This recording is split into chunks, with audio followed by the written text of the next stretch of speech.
kasalanan ang dahilan ng ating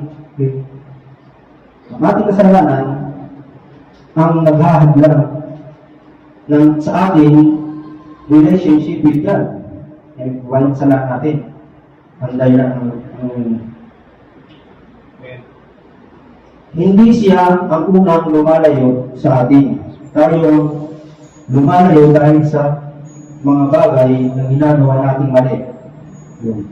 Malinaw naman po sa sinasabi sa verse na ito na yung ating mga maling ginagawa ang nagiging dahilan ng pagkawali natin sa ating Panginoon.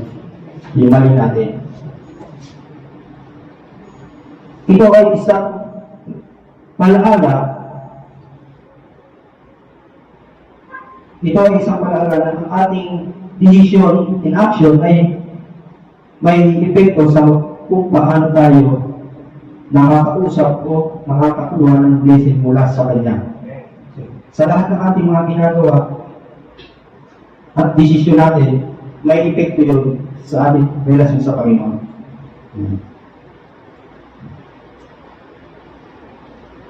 Para kapag tayo ay nagkakasala, gumagawa tayo ng sa sarili nating buhat lang na naghihiwalay sa atin sa Kanya.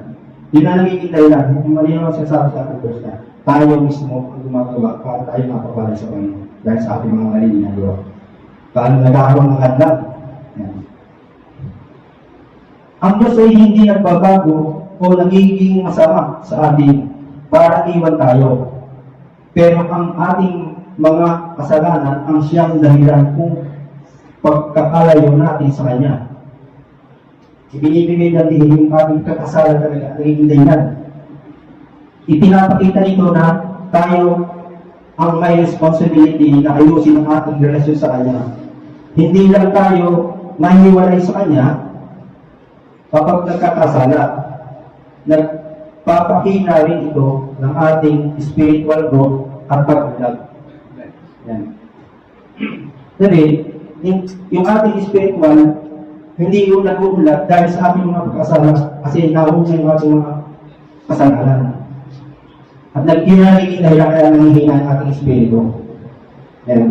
Kaya malinaw naman po sa verse nito na ibinibigyan din yung ating tayo unang lumalayo sa Panginoon.